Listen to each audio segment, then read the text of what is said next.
Purihin ang Panginoon. Welcome po sa aming kapatid.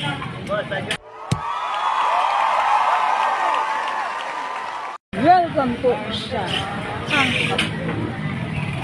Tayo sa sangkapangitan, maging sa sadya, o maging sa naniniwalang hindi siya pangit.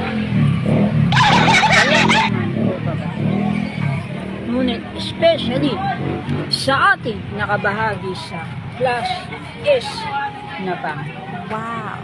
Huwag nating habulin ang babae o tao na gusto natin. Huwag tayong magmakaawa para sa relasyon na gusto natin.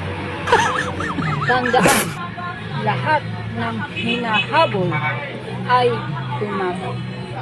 Lahat ng hinahabol ay lumalo. Kung gusto mo ng paru-paro o kahit pa dragonfly, huwag mong habulin ang paru-paro.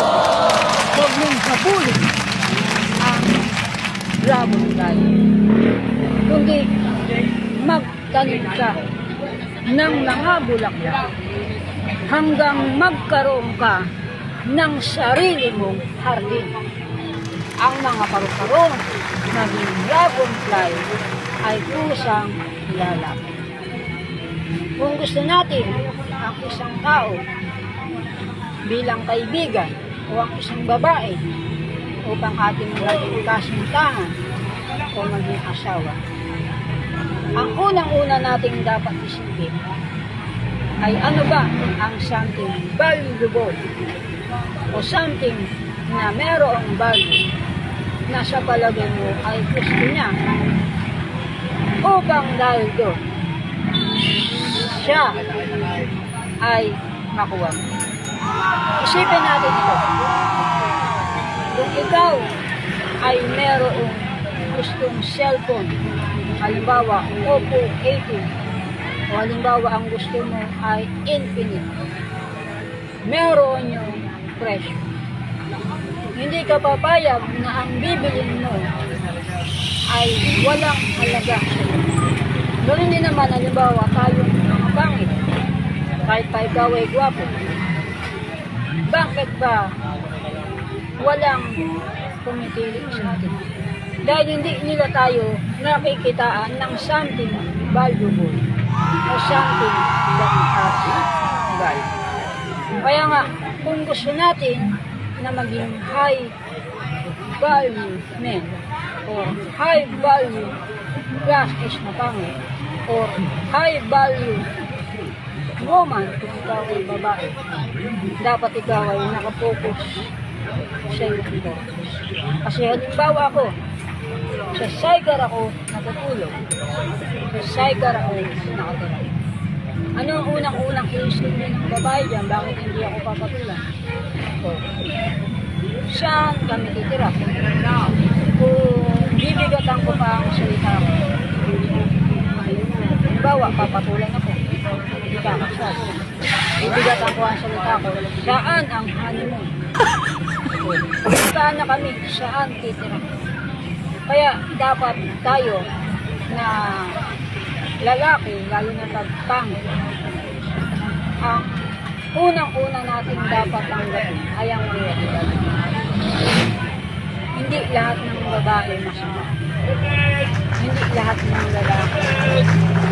Maaring ako ay makaranas ng mga basket, sangkutin, sipain, itchapera, pero hindi ibig sabihin na lahat na ganun. Hindi ko pwedeng sabihin lahat ng babae ang gusto guwapo, lahat ng babae ang gusto mayaman. Dahil iba-iba ang babae. Nagagara pa lang ko ang salita niya. Yung hugay nga nila, garapan ng salita. Iba-iba pa ang itsura. May guwit lang, meron nakalikod, meron ang gulo-gulo. Ugali pa kayo. Iba-iba ang kulay ng balat. Iba-iba ang itsura ng ilong. Iba-iba ang kultura. Iba-iba ang kinalakang magulang. Iba-iba ang reliyon. Iba-iba ang pamahiin. na pinaniniwalaan. Kaya ang babae, gaya ng lalaki, iba-iba yan. Hindi po rin, may nanuntok sa akin, halimbawa, may nanipa sa akin, lahat ng nanuntok, lahat ng manuntok. Hindi po rin may tumawag sa akin, halimbawa, ng amol, tumawag sa akin na walang kwenta, lahat na ganun. Iba-iba ang standard ng bawat isa. At dahil dito, dapat tayo think positive. Kaya dapat tayo think positive. May mga bagay na nag-aalis ng value sa isang tao. Halimbawa, yung tinatawag na availability o pagiging available. Kapag ikaw ay laging available, hindi nila iisipin kung ano yung sinasacrifice mo para maging available. Yan man ay sa relasyon, yan man ay sa trabaho, yan man ay sa pag-aaral, kahit na ano ang aspeto ng buhay. Normal na kapag ikaw ay laging available, yung value mo bumababa. Hindi na nila aalamin ano ba ang iyong sinakripisyo, ano ba ang iyong hindi ginawa, ano ba ang iyong hindi napala, ano ba yung nawala sa iyo para sa ginawa mo para sa kanila, para sa panahong nilaan mo para sa kanila, para sa panahong ginawa mo para sa kanila. Kaya nga, may mga celebrity, pagka sila ay pupunta sa isang event, sa isang gawain, ang mga celebrity na marurunong, na matatalino, na maaalam, hindi sila tumatagal sa isang event ng 5 minutes. Oh, bakit? Para hindi bumaba yung kanilang value. Kasi the more na ikaw ay available, ang iisipin ng tao ay hindi ka ganong kataas. Tignan mo na lang yung Lamborghini. Ikaw ay hindi makakakita ng Lamborghini sa mga patalastas ng ABS-CBN. Hindi ka makakakita ng Lamborghini sa mga patalastas ng GMA7, kaysa PTV, kaysa GNN, kaysa mga iba't ibang mga television channel dito sa Pilipinas. Hindi mo basta-basta makikita yan. At sa totoo niyan,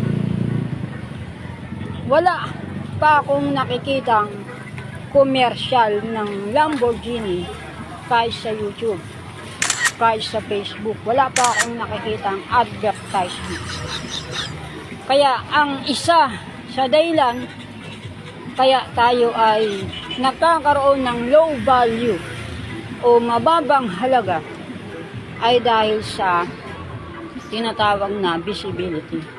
Yang visibility, too much visibility, lumilikaya ng too much familiarity. Pag masyado ka ng pamilyar sa isang bagay, yung halaga niyan, hindi mo makikita. Kahit sobrang halaga niyan. Halimbawa, ang hangin. Ang hangin ay napakahalaga. Pero, hindi yan nagiging dahilan para araw-araw nating pasalamatan, araw-araw nating purihin ang Diyos kung ikaw ay naniniwalang may Diyos. Hindi yan araw-araw na nagiging dahilan para ka maging masaya. Buti ako wala sa ospital, buti ako hindi nagbabayad para sa oxygen sa ospital, libre ang oxygen.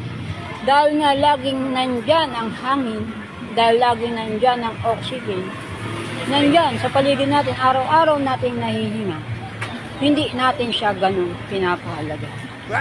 Kaya dapat tayo maging gaya rin ng mga celebrity na marurunong. Pag pupunta sila sa isang event, ano ang ginagawa nila? 5 minutes lang aalis na sila. Sasabihin nila may pupuntahan sila kahit wala naman silang pupuntahan. Bakit?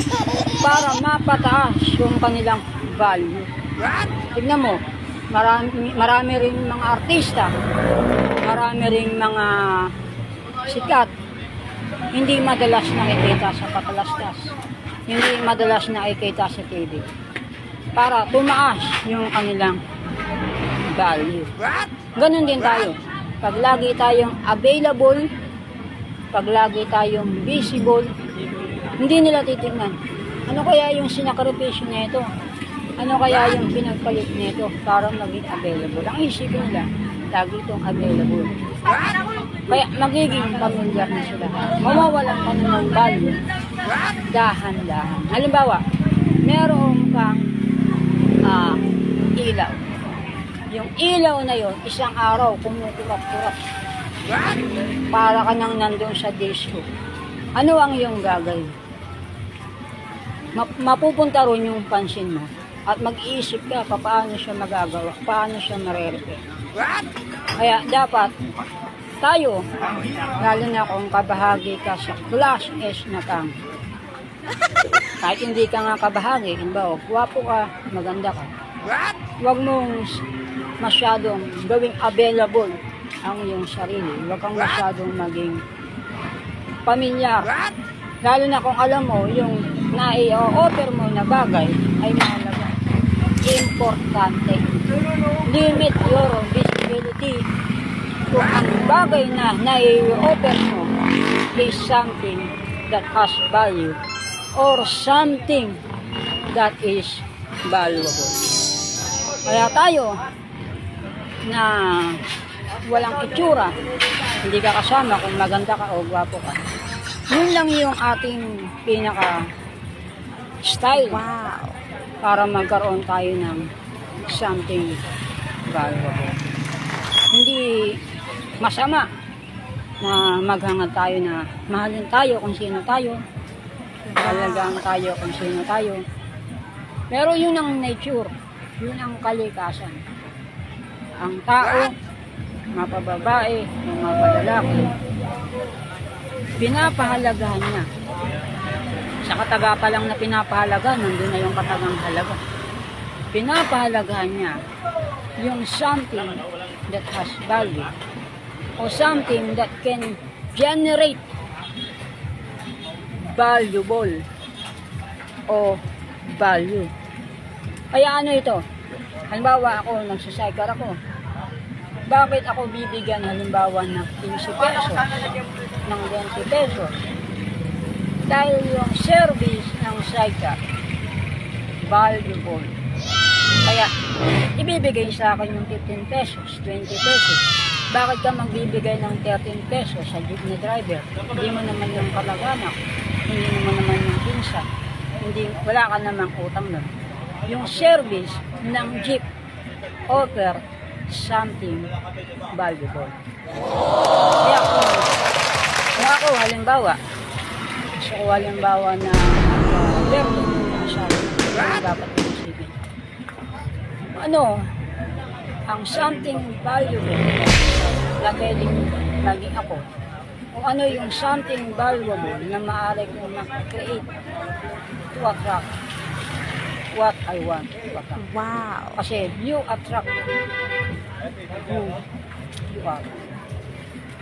Wow. You attract who you are. Kumbaga, na-attract mo kung sino ka. Sa kasalukuyan nating isang libutan, ang masakit na realidad dito, ang pumipili ng mapapangasawa niya ay ang above. Sila ang mga pumipili. Pero hindi pinipili ng tao kung sino yung magiging nanay. Kumbaga, sa Pilipinas, maliban na lang siguro kung may reliyong ang iba sa tradisyon ng mayorya sa Pilipinas, ang lalaki ang nanliligaw. Pero sino ang pinipili? Ang above. Nasa kanila yung power, nasa kanila yung kapangyarihang pumili. Kaya nga, minsan napapaisip ako, bakit kaya ang hirap-hirap ng Pilipinas? Bakit napakahirap ng bansang Pilipinas? Ang mga above naman ang may control. Pwede silang pumili ng gwapong mayaman. Pwede silang pumili ng mapera. Bakit mahirap ang Pilipinas? Bakit kaya? Ano ang problema? Ang alamang ang mga lalaki. Ang lalaki, manliligaw. Pero hindi lalaki ang sumasagot. Hindi lalaki ang nagsasabi ng I do. Hindi lalaki ang nagpapasya kung sino ang mapapangasawa niya. Babae ang pumipili ng mapapangasawa.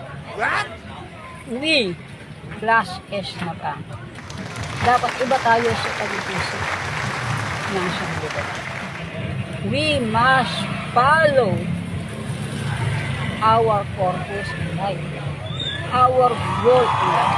Kasi pangit na nga tayo. Ha? Ang ating pang-uunahing intindihin ay yung babaeng gusto natin. Anong mangyayari sa atin? Mawawala natin yung purpose natin in life.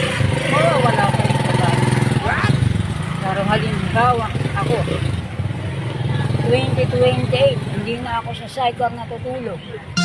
Meron na akong bahay na sarili. Meron na akong negosyo na kayang kumita ng 100,000 pesos. Halimbawa, 2028, may nangyari na ako. Meron na akong pampagwapo. Meron na akong kakayahang naging master. Dahil yun ay something valuable. Yun ay something that has value. Yun ay something valuable. Yung may standard na pasok, yung something valuable na yan, yung something that has value na yan, yun yung makakatawa. Wow! Hindi ko na yung kailangan habol-habulin. Hindi ko na yung kailangan pang puntahan. O ano, yun na ang malalapit. Wow! Kumbaga, yung palay na ang lumalapit sa manok. Pwede bang lumapit ang palay sa manok? Pwede. Pag nakita ng palay na yung manok, offer something valuable. Wow. O kaya yung manok mismo is something valuable. Wow. Pwede. Yan ang gagawin mo, tutukayin mo na lang. Pero kung habulin mo ang palay at ang palay may kakayahang tumakbo, tatakbo yun. Kung kakasuhan ka ng tip, kakasuhan ka ng tip, yung kata. So anong gagawin natin?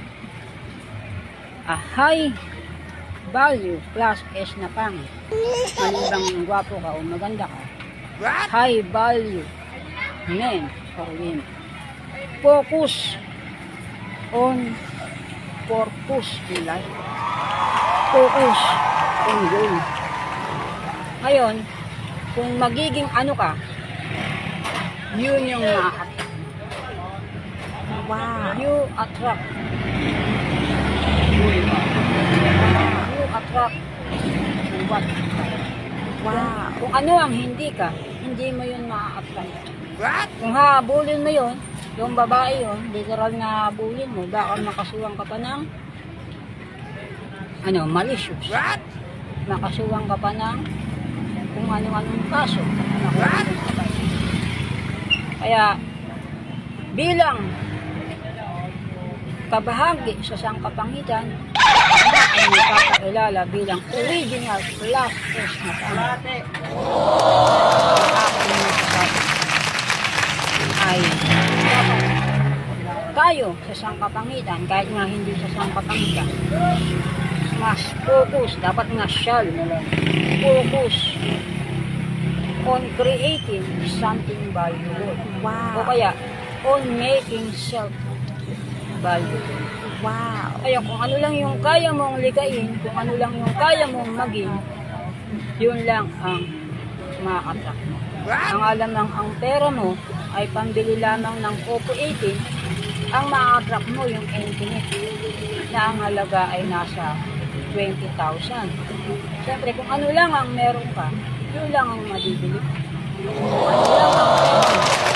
Pag pumunta ka sa tindahan, kahit napakaraming lechon dyan, kung ang kaya mo lang mabili ay tuyo.